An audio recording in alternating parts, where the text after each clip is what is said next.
the button. Mm-hmm. It's like a pun now that you just randomly hit the button. Well, not a pun, but it's like a bit. Okay, it's kind of like a bit that we do now.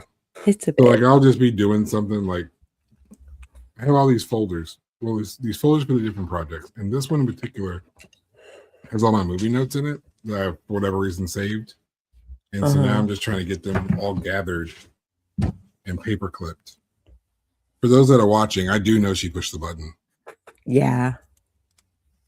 Like if you're not paying attention, like that's the bit. Like that's what we're literally talking about. Like it's the bit. Like I know she hit the button. It's fine. But personally, it's something I find funny, and it puts a little bit of my chaos in her hands.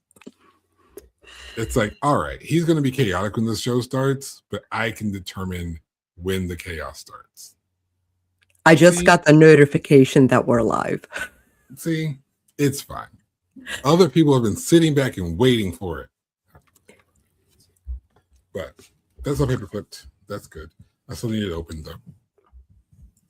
Hey everyone, welcome to Sako on the Moon. Hey folks.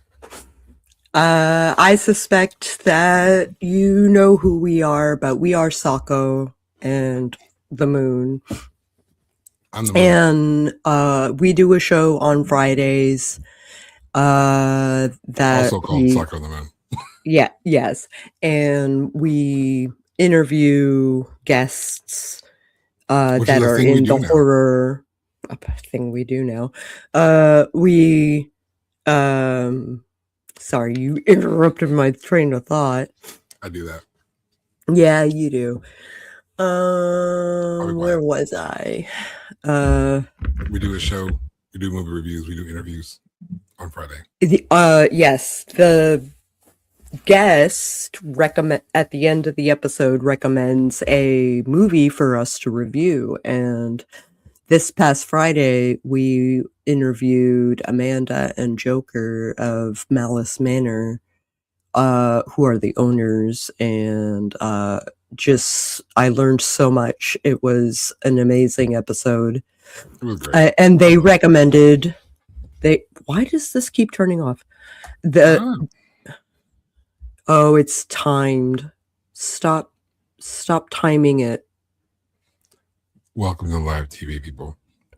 They recommended the movie The Voices, starring Ryan Reynolds and timer Kendrick. Off.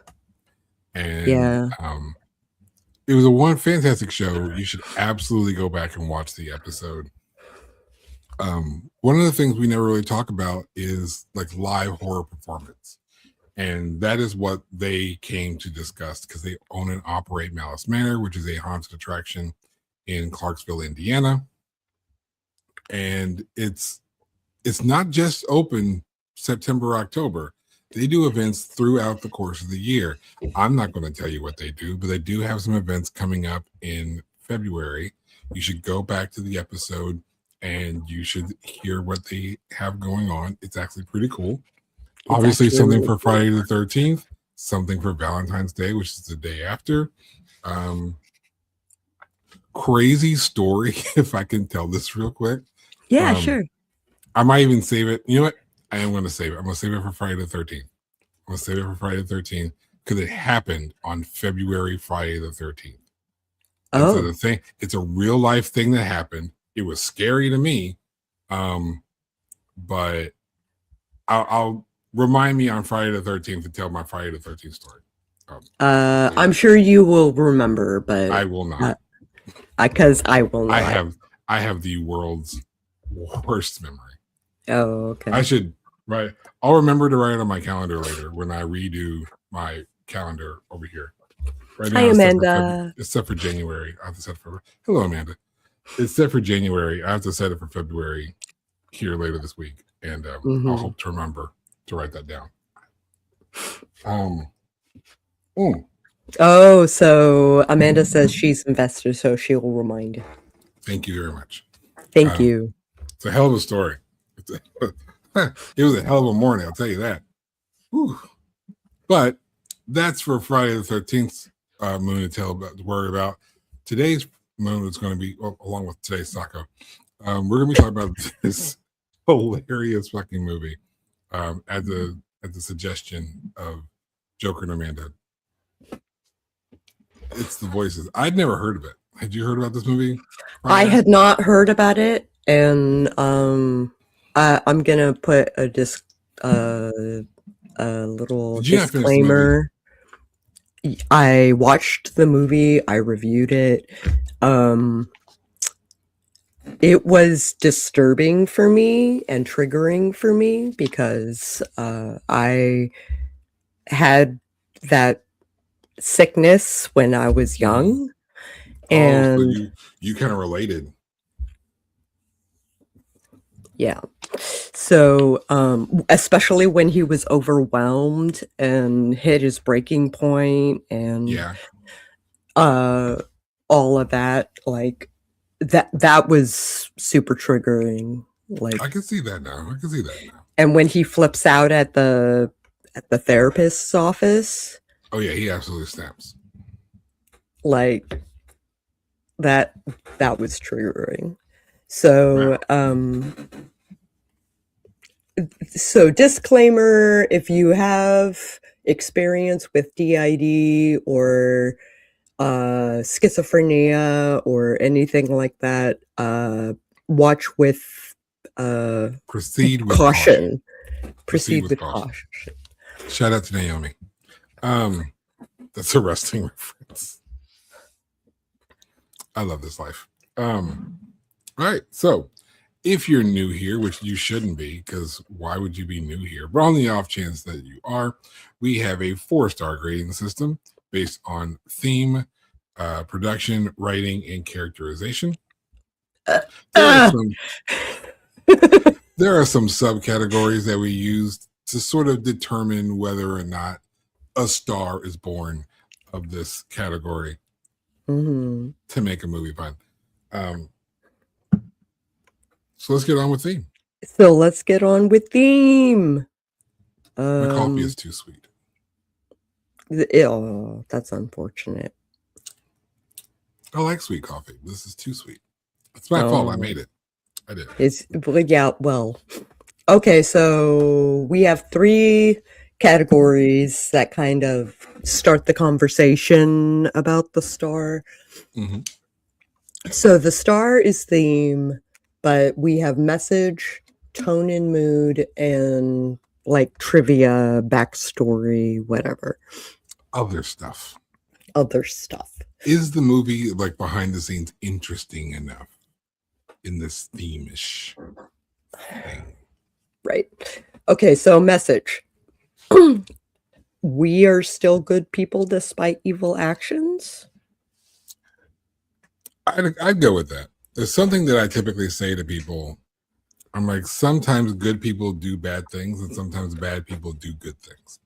So you shouldn't, if someone out there does a nice thing or signs legislation that might be beneficial to you, that doesn't make them a good person.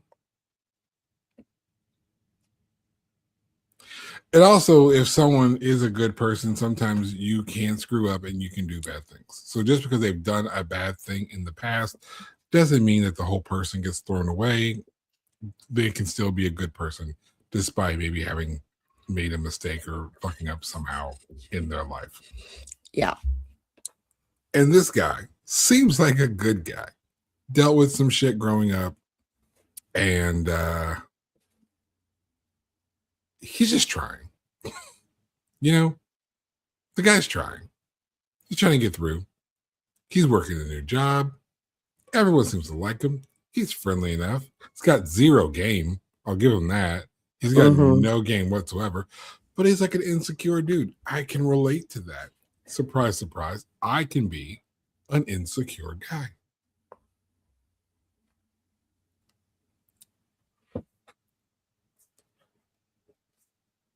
Okay, believe what you want. The point here is, okay.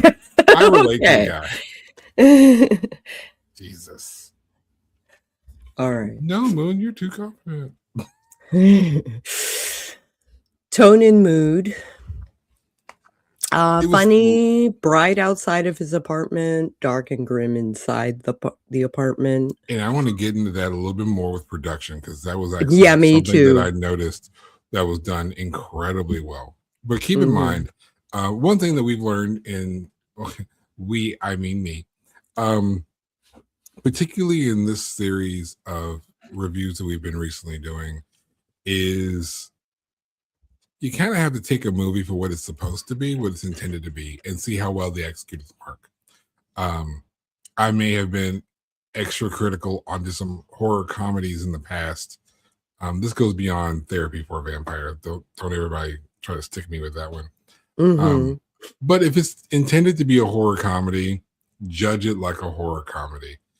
We had Jason William Allen on the show recently, and one of the other movies he'd been talking to me about, other than the one that he suggested, I forgot which one he had suggested. But one of the other ones he's been talking to me about is Psycho Gorman. I've never heard of it. Cool. He's like, whoever made Psycho Gorman was clearly a fan of the Power Rangers. He told me that at first, and I didn't fully understand what he meant. Then I finally watched it, and I was like, okay. It looks like if the people stopped making Power Rangers and decided to make an actual horror movie. Yeah. Which is hilarious. So, bonus suggestion: watch Psycho Gorman. I will look into it. It's funny, but the point of all that being said, this is a horror comedy, so you should look at it as a horror comedy. Are the horror elements super scary? No. Is that what you're looking for? Shouldn't be. Don't walk into this expecting big jump scares and to have your partner like grabbing onto your shoulder and looking to you for comfort and support. This ain't that. But it's a good time for a bunch of horror fans who are just not looking for a gigantic scare, or like if you're going to bed, it's a great horror movie to watch before you fall asleep because it's stupid. Yeah. I mean, who doesn't love the voice that they did for the dog? I mean, that's Ryan Reynolds. I know it is. I can hear it. I can hear it. I can hear him in that voice. But it's just really it's just really silly balls. It's just a goofy movie. And you just gotta let the goofy movie be a goofy movie. You can still be a good boy though. Yeah, I was waiting for it. I had to watch the movie and you'll see why. So yes, Ryan Reynolds did the voices of the animals. He modeled the voice of the cat after a Scottish friend he has known for 20 years. Great accent. The screenplay for this film was featured in the 2009 Blacklist, a list of the most liked unmade scripts of the year. I need to get a script on that. I need to get a script on that list.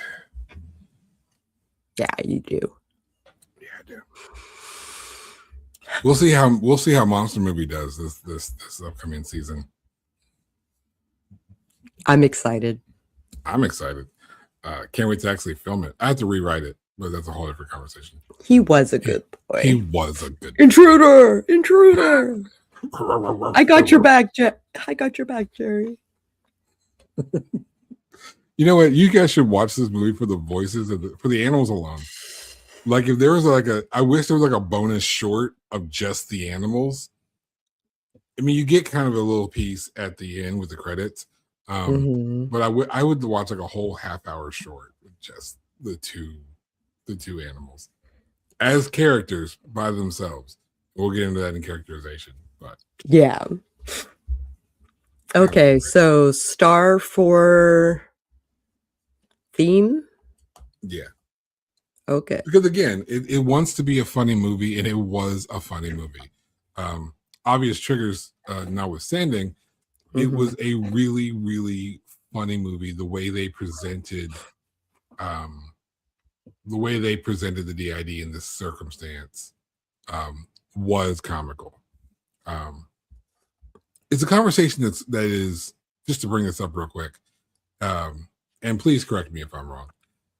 It's one of those things where in the horror community, there's more conversation in the last few years. I've been a part of some of them, where we really have to find better ways of representing mental illness in horror. Because in most cases, generally speaking, horror is when normal things go sideways, right? That's what horror is if you want to put the most broadest brush on it. When if it goes normal, it's a romantic comedy. If it goes sideways, it becomes a thriller or a horror movie, depending on how sideways it goes. If the angle's like 45 or 60, it's probably a thriller. If it starts going 90 or like 95 and starts dipping in another direction, it becomes a horror movie. Just to throw some weird nerd math into the situation that didn't need it. But a lot of the conversations have come up, particularly with the release of Split. When Split was released, which also dealt with DID. There's a lot of, and if you need to step out, I can carry you. Good? I'm good. Okay. But I had thoughts. Right. And a lot of people did, even those who didn't suffer from DID. And it's just, we need better ways of conveying mental illness outside of those with a mental illness of all or any sort are bad guys or villains or mean people or whatever. It starts to villainize people with mental illness.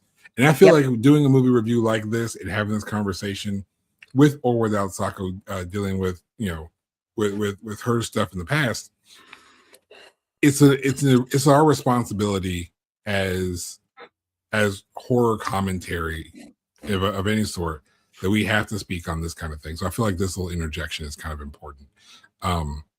Don't let horror movies or any movie paint people who are dealing with, whether it's autism, DID, schizophrenia, or anything else. Don't let that be a hint that these are bad people in real life. Let's not do that. Let's recognize fiction as fiction.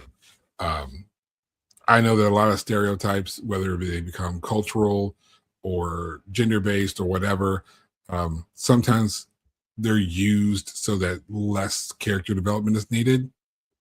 I was like, oh, lean on the stereotype. You don't have to do the exposition to explain something. Parts of the character are already ingrained. But that becomes dangerous over time.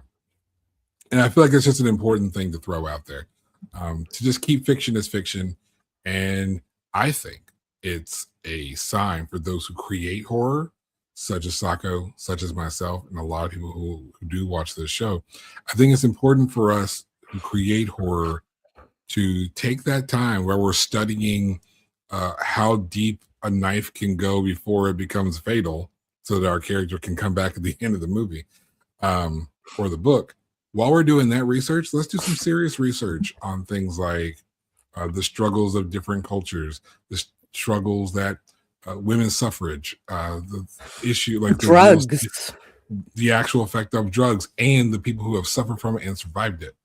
The struggles of surviving and being in recovery, the actual impact of a person who's suffering from insert mental disorder here. How are those treated? How do those treatments go? What goes wrong in the course of treatment? Because I think that's a better character than just automatically vilifying someone, is to take a person who's just trying to do right by themselves, trying to do better. And if you've ever seen somebody going through the process of trying to get better, whether it's like borderline personality disorder or something of that nature, CPTSD, anything that fits into that space, watching them going through the treatments and trying to get better, that's a horror in its own right. I can tell you from watching it. It can be. It's supposed to be a I treat it like a vacation. Oh, I'm not even talking about but my first time there, I spent 3 days hiding in the room. I'm not even talking about institutional Institutionalization. There's a syllable that I wasn't pronouncing, but that, yeah. I'm not even talking about going on, like, because we were referring to it as going on vacation, but it wasn't even that. It's just like the trial and error with drugs and therapy treatments and going over how some therapists want to touch on this and touch on that and digging the hole deeper instead of pulling a person out of it. Like you can dig the hole too deep for the ladder that you have on standby. Metaphor, but sometimes the therapy doesn't go the route it should have gone. And that can be a horror for someone in its own right. I might have to write it just because I'm talking about it. I think that's a better character. Not to stir too far away from the movie. I think the movie does what it's trying to do, 2014 in particular. I think it does what it's supposed to do just fine. It's not going to impact my star for theme or anything else in this movie for that matter. But I do feel like it's responsible as someone who is commenting on a movie that is commenting on real life, something that people really struggle with. It's responsible for us to take a moment, and for the horror community, for those who create, we need to do better on how to discuss and represent mental illness in our films, in our books, in all of our medias. And I just think that's a responsible thing for us to do as creators of horror. And I'm done. I think I kind of hate to say it, but I think there are a lot of creatives that are in the horror sphere suffer mental illness to some degree. Most of us do. And whether it's to an extreme of I think it's the script writers in LA that don't understand. It's less the script writers, but it's the studios that want edits. I think a lot of because and this is now we're getting into something a little sideways, but we'll go back to the movie here in a sec. Again, I just feel like this is a responsibility of ours. I think it's important because I know people who deal with different mental struggles. I deal with my own. Sako, you deal with your own, and they're not the same struggles. I deal with a lot of anxiety. Surprise, surprise. So there are times where I don't get a whole lot of solid sleep because I'm too busy listening to everything in my house. Because I'm listening for, are my kids sick? Is my mother-in-law hurt? Is my wife okay? Is there someone outside in the yard? Is there someone out front? Is there something wrong with the house? Is this a threat? Is that a danger? Is this? And I'm so hyper vigilant, and I'm so paranoid, and I'm so filled with anxiety that I don't sleep sometimes. It's just a real life struggle. I've dealt with crippling anxiety. I would love to talk with you about that off the air. Sure. Because I've dealt with facing it, and that's kind of how you have to deal with it in some cases. I've dealt with crippling anxiety once. I had a job where it was kind of like door-to-door sales in a sense. We had leads. It wasn't like go to door-to-door, but we had leads. We went to an address and we were selling stuff. It's fine. And there was a point where I had so much in my mind, part of that paranoia created some anxiety that I literally could not get out of the car. Like I could not physically get myself to open the car door and open it. It was crippling anxiety. All of that said,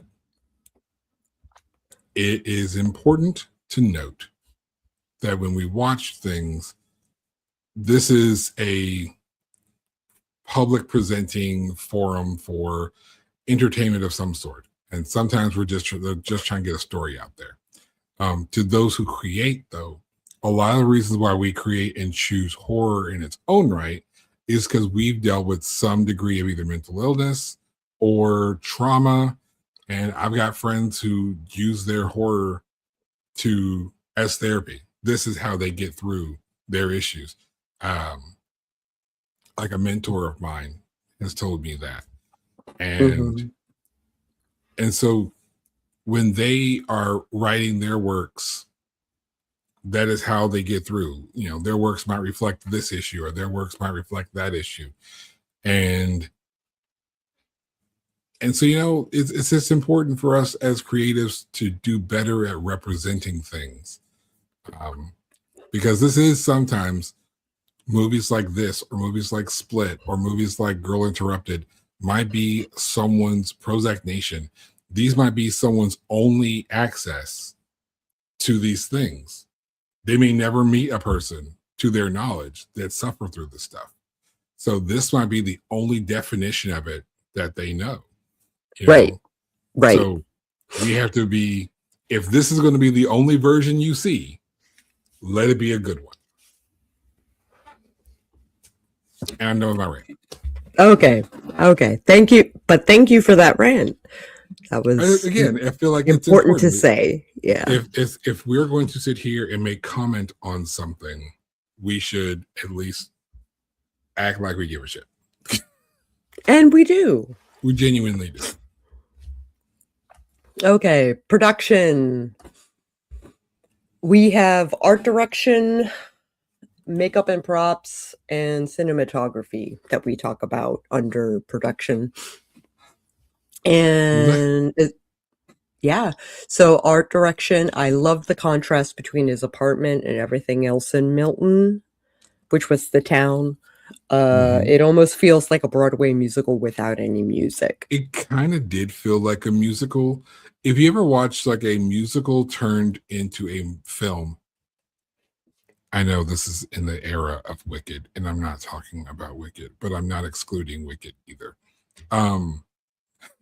This is more like Waitress or something of that fame. When it's a musical that turns into a movie, it gets really bright and cheery. I think there's a lot of art contrast in Milton versus his apartment. His apartment is dimly lit, like most homes are during the day. Like imagine if you have like no lights on and like a window cracked open, like the blinds are open. It's like dimly lit in the apartment, but everything outside is super bright. And I love when horror uses the color pink. Pink in horror probably needs to be used a little bit more, but I say that with an asterisk because I kind of want it to be used the right way. And well, this movie does it the right way. It shows you that bright pink in contrast with like grays and whites on the walls and grades of concrete grounding and packaging, the light brown box packaging, these bright pink stickers and bright pink uniforms. It just brings forth that happy, even the bright, duct tape, sunny, the boxing tape. All of that which is a thing you guys can actually do. You guys can get branded boxing tape. Certain places like Vista brand or whatever, I think they do that. You can get it's a good touch. I like it. I'm just throwing it out there. For your brands. You're mailing your books out and stuff. Do that. Anyhow. But no, like they use that to show the town, to show the workplace, to when you're seeing the people, everyone's wearing these bright colors and they're having all this nice, happy, go-lucky fun. And even the conga line scene. There's a song that they repeat over and over in the movie called The Happy Song. Because of Christmas. Yeah. And whenever he was hallucinating, they would play that song. That makes sense. That's really good. So, like, that was a nice touch, I thought. I want to also address the apartment, which is above a bowling alley, like above an abandoned bowling alley. There is, as he's in his delusion, right? When we're seeing things through his lens, right? The apartment is nice and clean. It's all tidy. Everything's nice and orderly. And then when someone else enters the apartment, when someone else comes in, or we see it from some other vantage point, it is dark, it is dingy, it is bloody, because obviously he has killed some people. there's like cat and dog shit everywhere. There is bags of bloody body parts on top of shelves and on top of just dripping on the lamps. So not only is the set dressing fantastic, but shout out to the team that organized the shoot, because The set design you is can't just wheel amazing. that stuff out. You can't just wheel that stuff out. You got to figure out what scenes you're going to film it while it's clear, then set the set, dress the set, and then film those shots. And sometimes those shots are in the same scene. So the organization you have to have behind the scenes with your director, with your producers, with your set designers, with your director of photography, with all these people involved, you have got to make sure you've got all the right, your shot list has to be on point.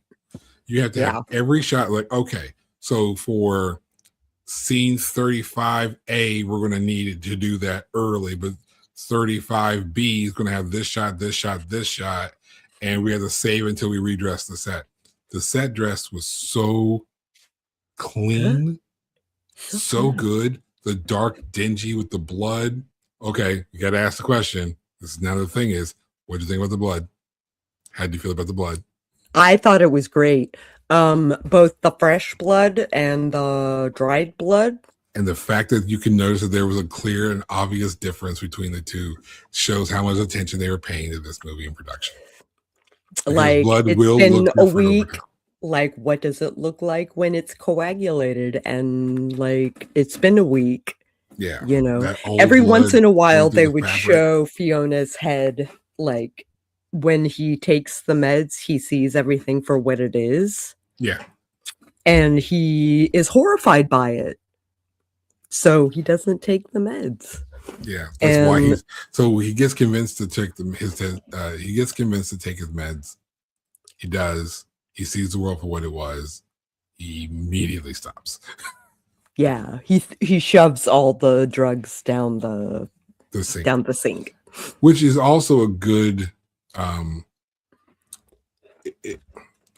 that's something that everybody goes through. That is something that I've noticed that a lot of times people either do take drugs or don't take drugs, because what ultimately happened to him, the character's name is Jerry. What ultimately happened to Jerry is Jerry saw the world and he couldn't handle it. So he didn't take the drugs because what was going on in his mind was a better picture. He could paint a better picture of reality in his mind. For some people, it's the exact opposite. They can't handle the way the world is. They can't escape that image in their mind, and that is why they take drugs. So I think a lot of people in their very immature young minds criticize people who found themselves addicted to drugs. And they're like, well, you chose that life, blah, blah, blah, blah, blah. Like, sometimes life was just shitty, and this was their only way out. Yep. And sometimes it's either that or otherwise. And let's not clarify what otherwise means. I admit that I am heavily medicated. And a lot of people I know are. And that's how they function. Like, I understand what mediocre means now. Mm-hmm. Because I'm so used to, like, growing up, I'm so used to the extremes, right? So either things were so low I wanted to kill myself, or things were so high I couldn't believe they were happening. It's crazy. Life can be that way. So if you're ever feeling low, so just bonus message, if you ever feel like that low in your life, please seek help, because I think we can both tell you from experience that while being that low doesn't make you a bad person, it literally does get better. We are living in better. We've seen our lows. I haven't seen her low. She hasn't seen my low, but we've seen our own lows. And I can say firsthand, life's not perfect, but I'm at a pretty high point for it. I'm living a pretty good life, and I'm really glad I didn't cut it off a lot, beforehand. Same here. Same here. Yeah. I am in a far better place than I ever thought I could be. I am more loved than I probably deserve. And I am so happy to be in this particular place. So if you are in that low place, if you come across this video and you're in that low place, seek help, please. Whatever help looks like to you, seek it. There is a bot that the suicide hotline implements when you use the texting option. Mhm. And if they will walk you through coming up with a battle plan to survive the next couple of days. Yeah. Like, And sometimes that's all you need. You just need to like get over that sometimes 4 to 8 hour hump, and you're just like, so if that means calling a suicide hotline, call them. Texting, what was it, like 988 or whatever we got going on now? Call 988. there's a chat bot on the website. Yeah. So you go to the don't even website, have to seek call help. them. Go to the emergency room. Go to the emergency Yes. room and just tell them, I need help. And they will help. They will get you through all the people that you need to see. Just spare yourself. Don't be so hard on yourself. It is okay. You will be okay. I can promise you that. Is okay. The hospital is there to help you. Okay may not look like you think it should look, and I'll warn you to that. But trust that okay will be okay. So throw that out there. And again, also important things to talk about. If we're going to mention mental illness and murder and suicidal thoughts, I think it's important that if that the category you fall under, please do seek help. We are living examples that it does get better. Promise. Okay. Otherwise, love the art design. Set design was amazing. Set dressing was fantastic.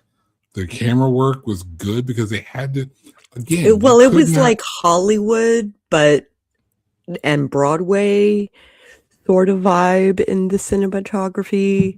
I think they wanted the bright, happy, smiley thing that goes on in a lot of Hollywood productions. I think that was kind of the background of things, including the conga line, which is hilarious. Yeah.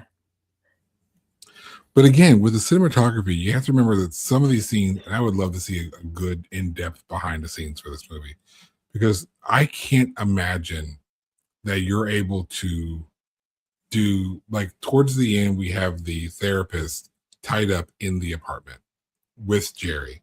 So we see the apartment as Jerry's interacting with it and as she's interacting with it.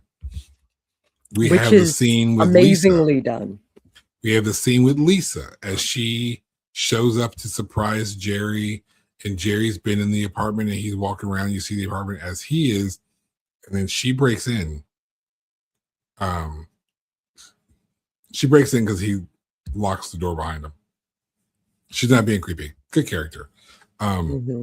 So she gets into the apartment. She sees the apartment as it is, and we're seeing this in shot, like back and forth, back and forth, back and forth. Could not have been done at the same time. If it was done at the same time, I need to know how. As a filmmaker, I need to know how you did that at the same time. If you didn't, I need to understand how your shot list worked. Camera work, flawless. Set design, flawless. Use of props, fantastic.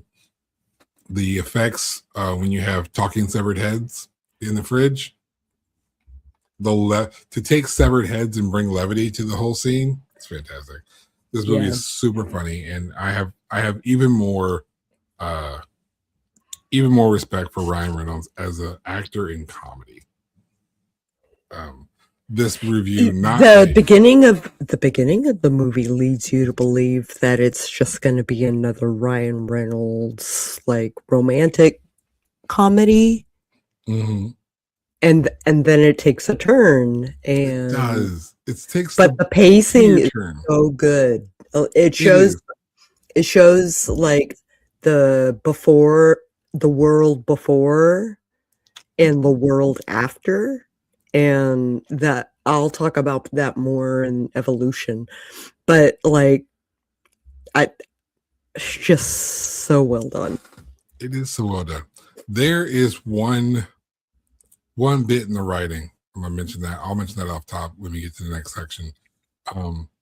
That I found odd. And there were a couple of missteps in the but movie. It's one of those things that once you see it, you're like, okay, that's a choice. But then something happens in the scene in the part after that, and you're like, all right, we just had to get here. Doesn't really matter how we got here, but we got here. It's fine. So star for production. Set dressing alone. Yeah, got that star. Let's talk about writing. The dialogue. So Jerry is delightfully awkward, but hits his breaking point a couple of times. And there is a lot of subtext in the dialogue by the women. I want to tell a gist of what the movie was about, but I want you to explore that subtext here in a sec. Okay, so plot. Have at it. The very short version of this plot named Jerry, who has dealt with some things, that becomes revealed more later on. He's working at this fixture, this like warehouse. What he does is not really important. He's in shipping, but he's new. He's liked. He's loved. Everyone thinks he's mysterious, but we will roll into that later. He finds this girl named Fiona who works over in accounting. Thinks she's really pretty. He tries to woo her. Doesn't really work. She's not really into him. Her friend Lisa is, though. And it goes into this long thing where he wants to take Fiona out. He doesn't take Fiona out because she stands him up. He runs into her, and then he runs into her with a knife by accident. That's the first kill. Then Lisa, who's into him, tries to date him. Then he kills Lisa. And he's going on this spree of killing accidentally on purpose.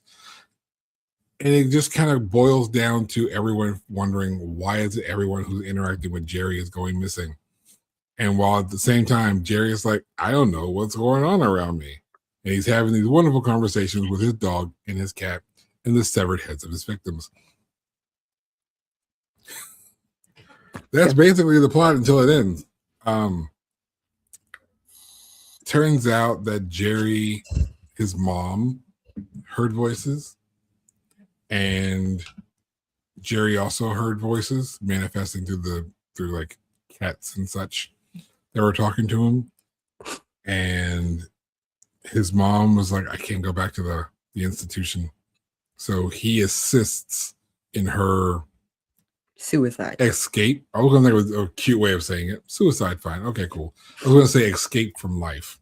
Unalived herself. Yes. He assists at her own request. He assists by ending her suffering. That's a very important mark there. Great for the screenwriting.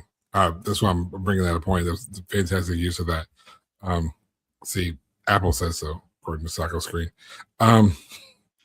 So now when he sees something suffering, he does what he did with his mom, and he kills it, starting with the deer, and then Fiona, and then Lisa, and then he's just trying to get away with it because now he's gone too far. And then the movie ends. It's a lot better than this than I gave it. Those are the base plot points that we're going to basically refer to. So, sure. So you said there's some subtext in the conversation with women. Yes.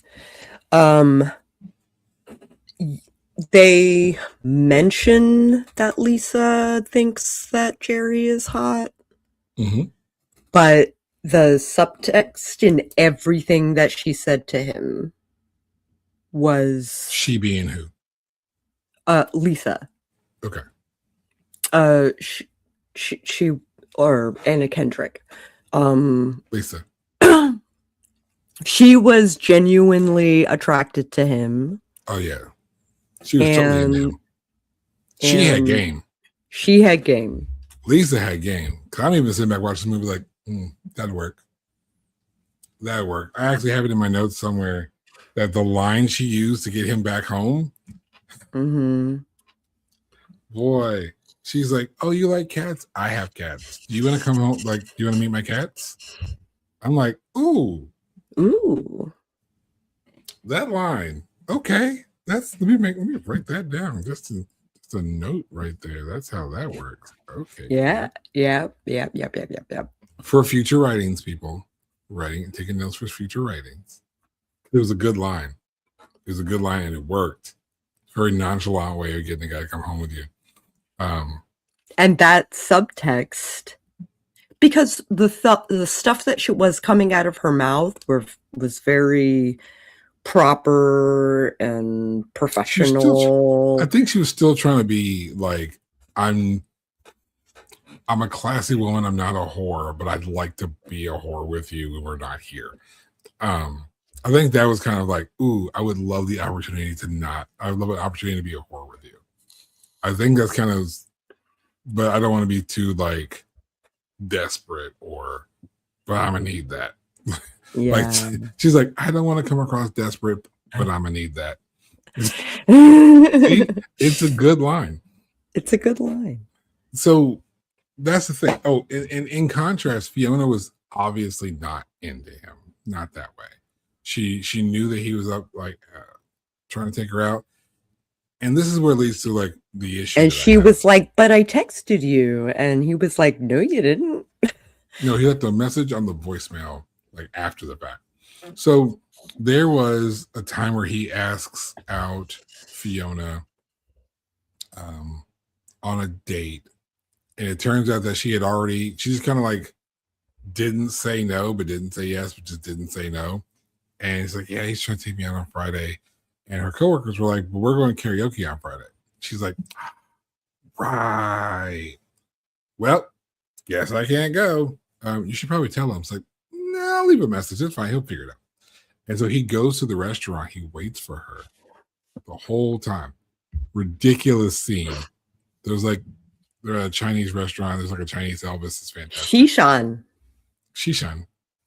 And great scene, great comedic scene that adds levity to the situation, but also when he's talking to the fish, it highlights how down he's feeling, how heartbroken he is that he got stood up. That is the catalyst for everything going sour, is him getting stood up. It kind of is, which is weird because after they leave the karaoke spot, she walks back to her car. She gets a ride back to her car. Car won't start. It's raining. Her car won't start. And as she's there, she runs into Jerry, who's there waiting nearby. I'm not sure why exactly he was there, but he drives by. She sees Jerry, waves him down, and then she just seems so happy to see him, so interested in him. And he's like, can I take you home? And she's like, yeah, I need a burger. No, let's go out to eat. Let's go eat. Let's get a burger and hang out. And I'm thinking, now you're into him? Like now you're coming across into him? Is this so that you can continue to get your way because you need something out of him? Because he's already in the process of giving you what you need. So you've already had your night out. This is one of my issues with the writing. You already had your night out as you wanted to have. You didn't have him. You didn't have any of the guilt of standing him up, or you would have tried to call him otherwise. And honestly, you could have just been like, hey, turns out I already had made plans, reschedule, or maybe it just won't work, or just reject him up front. At least be bold about it, be honest. And she doesn't, but she seems perfectly cool about all of that up until the point where she needs help. Then she needs help, and he's going to take her home. But then she's just like, no, let's go. There's this little spot outside of town. Let's just go there. We'll sit, we'll have a burger and have all this time and cute and talk, whatever. And I'm like, that is a weird mixed message, not just to the character of Jerry, but kind of to the audience as well. Like if you were this interested in him, why wouldn't you just taken the date in the first place? Or invited him to karaoke, or there's a lot of other things the characters should or would have done. I had issue with that because it just wasn't consistent. It was an inconsistency you can carry with the character and or the movie, the writing. But again, we needed an excuse to get him towards the edge of town to bypass the burger place, which is a great scene cut. They did scene cuts to show like B-roll of showing the burger place that she described, and he drives right past it. And we see that he just keeps driving till he get in the woods. and they keep He going. takes her To the woods, which is great. Which I guess was going towards the house, his abandoned house. That might have been his intended destination. He eventually goes that route. Does a similar thing with Lisa. But let me tell you how you knew some shit was going to go sideways before any of that. The little pop quiz trivia thing that he does in the car, where he asks her about the 4 angels mentioned in the Bible, is like Michael, Gabriel,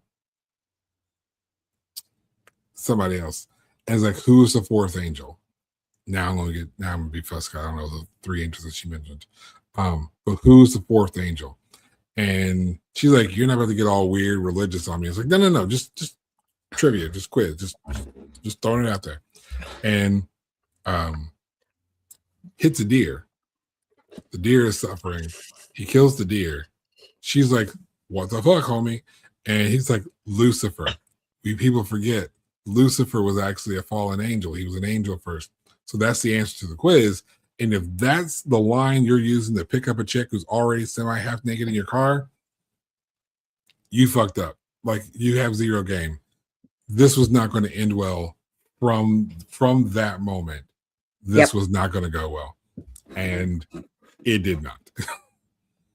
She ends up like, oh shit, I'm out. She starts running in the woods. He runs after her. He falls on her with a knife. And then she's, of course, suffering. So he's like, well, I guess I got to stop you from suffering, which is what he basically says to the deer. And we later find out that that's basically what he did with his mom, which is why he was going through all these programs and such with the therapist and such in the first place. I think the layering of the story was really, really good. If it wasn't for the way they layered that story, this little minor thing might have bothered me a little bit more. But I think the rest of the writing was strong enough that I can look past this. There's a moment where the accounting coworker, the white male whose name I didn't actually catch, Me either.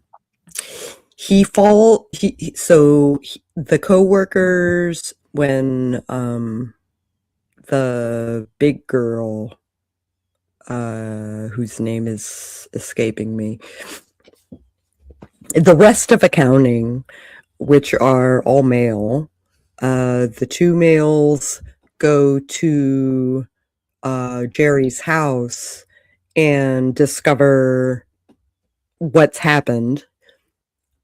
And the guy falls down the stairs. They do a cutaway with a squishing sound, and they never touch it again.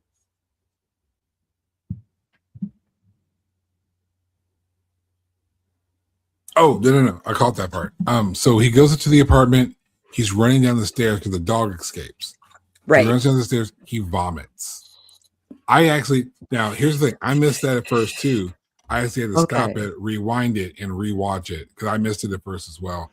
So you see, so it goes to the wide shot of him coming down the stairs. Allison, yeah. Yeah. There's the wide shot of him going down the stairs. There's a tight shot over the shoulder of him throwing up. And then it cuts to the buddy, I think his name was John, in the car. Making a face, yeah. Yeah. It's like, ooh. And you think it's like he hurt himself or something.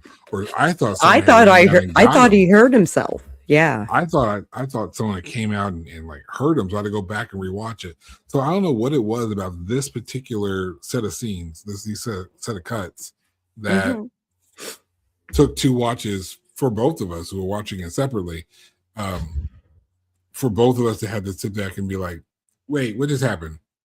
And then you go back and watch it and then it's right there. So it's like I stopped it, rewound, and played it, and I'm like, and that's what I saw. So it was there. For how somehow we both missed it. Missed it the first time, yeah. Weird. But yeah, I was trying to find the name if I wrote it down. I didn't write the name. Allison, but thank you. She was an interesting character. Yeah, I thought she was there, but she was also just kind of like there to be an extra body killed. Mm-hmm. Okay.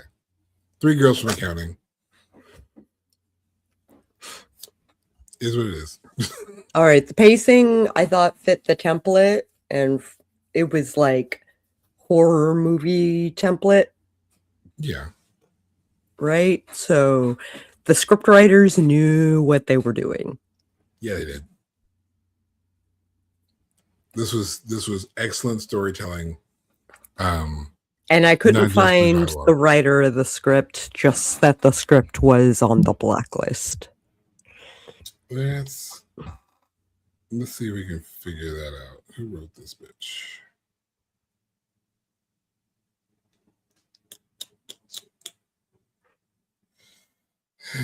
Because I'm sure the Wikipedia page will tell me. Right? Written by Michael R. Perry. Well, kudos to him for all his work. It was an indie film. And you wouldn't be able to tell by looking at it. Oh no, the production value on this is great. Side note, this guy, Michael R. Perry, also co-wrote Paranormal Activity 2. That makes a lot of sense. He did a lot of TV stuff, including Sweet Tooth, Wayward Pines, The Dead Zone, and a show that I loved a whole lot growing up, Erie, Indiana. Oh, nice. Okay. I loved Erie, Indiana. If you've never had a chance to watch the TV show Erie, Indiana, figure it out. Find it somewhere. It's okay. It's a good show. It's the early 90s was a great time for children's horror. That seems like a term we don't typically like use. Goosebumps and Are You Afraid of the Dark? And that's what we had like growing middle up. middle school type of horror, which was nice. Scary monsters, ghosts, things like that. Things that are acceptable for those between the ages of 12 and 16. You know, girls are icky because the girl next door is really a vampire or something dumb like that. It's that kind of stuff, which was fun because Erie, Indiana was a better show, I think, than Goosebumps, but nothing beats Are You Afraid of the Dark? I agree. That's number one kids horror movie or kids horror show. Argue with your mama. I'm not going to listen to it. Argue with your mama. I'm not gonna do it. Okay.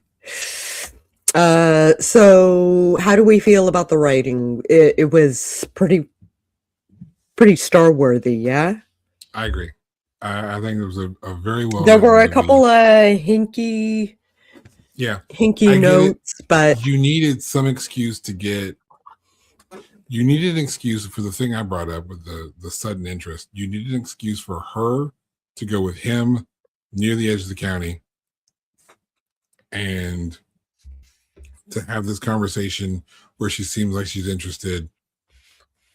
I guess to distract her from not immediately going, "Hey, we passed it." Because she never said that. She never realizes that she's gone past the burger spot, this place that she loves. And she kind of does. She kind of does. She's like, but where are we going? I thought Lisa did that. No. Yes, Lisa does do that at some point. She does, but Fiona might have also. But I hadn't. It was not like she's like distracted on her phone or anything like that. She's just talking and listening, and at no point does she panic by passing up the burger place, which is what she should have done. Other than little stuff like that, I think it's fine. It's good. It's the good way outweighs that bad. Yes, the good outweighs the bad. Okay, so Goosebumps was Amanda's jam. It was good. The Goosebumps series was good. Had a good opening theme. But Are You Afraid of the Dark? Hands down. Yeah. Without question. It's hands down. It's like saying there's a better cartoon in the 80s than DuckTales. There wasn't. I don't want to hear it. There wasn't. Okay. You're allowed to be wrong. You're allowed to be wrong, but you're still wrong. All right. Lastly, we have characterization, which is made up of casting, consistency / evolution, and POV. Cast spot on. I have nothing. Funny people doing not funny things, making them actually pretty cute. Yeah. Anna Kendrick is an adorable woman. She is absolutely adorable, and she plays that Lisa character so well. The right amount of naive, the right amount of like nerdy girl at work sex appeal. Like, because you have this contrast between the character of Fiona and the character of Lisa. Mm-hmm. And Fiona is presented as the hot chick at work. You know, most people have had that experience where there's like that one person that everyone's attracted to that has a job there. You know, Mr. and or Mrs. Sexy and I know it. And that's clearly Fiona.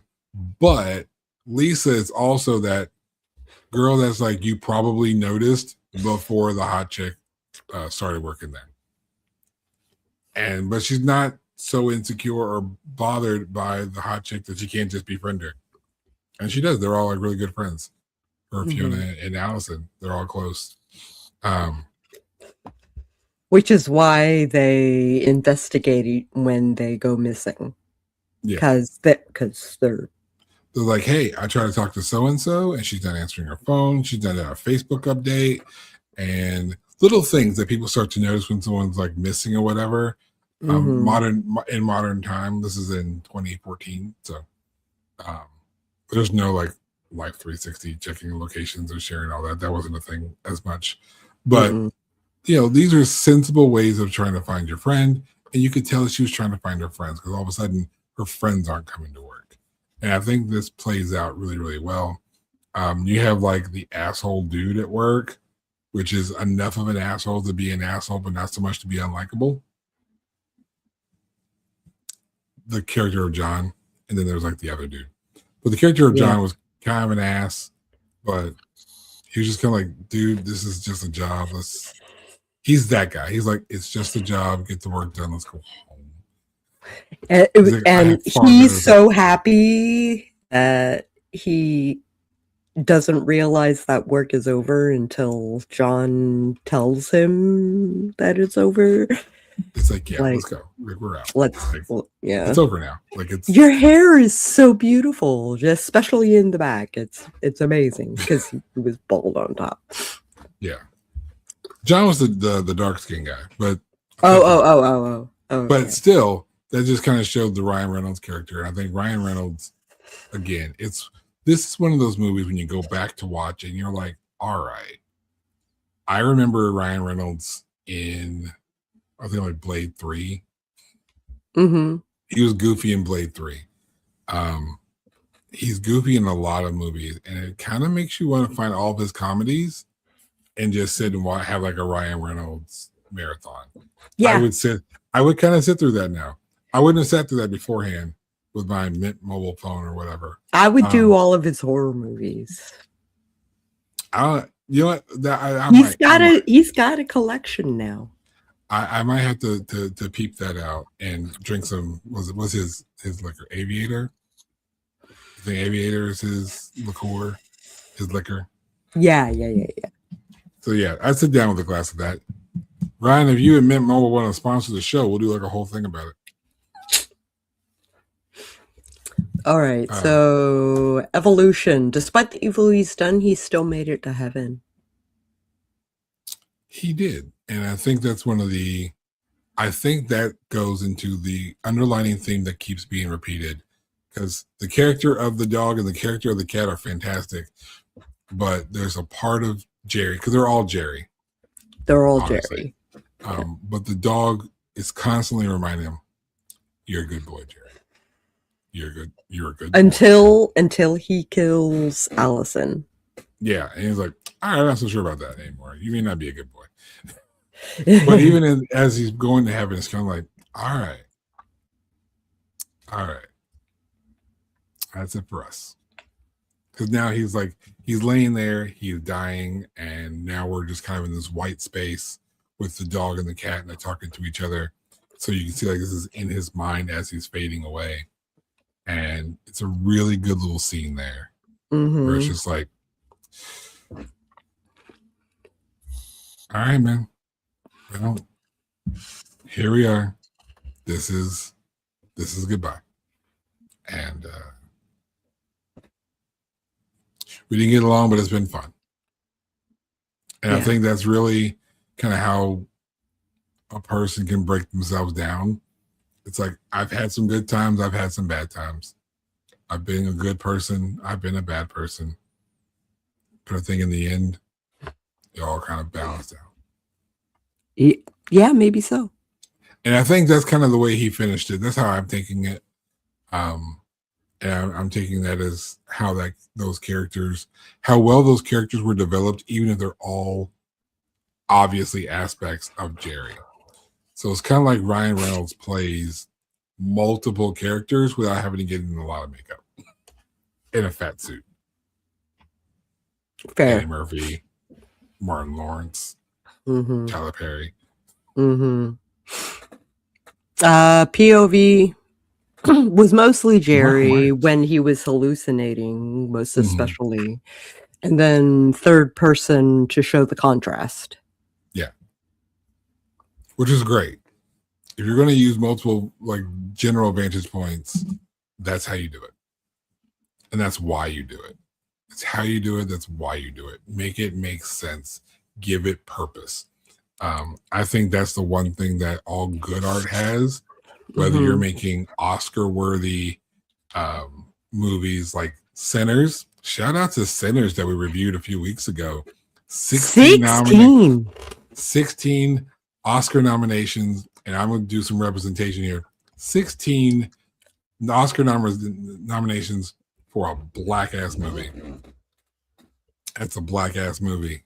And when you're so good that you cannot be ignored anymore, you can't be ignored anymore. So shout out to Sinners and the whole cast, the whole crew, the directors, the writers.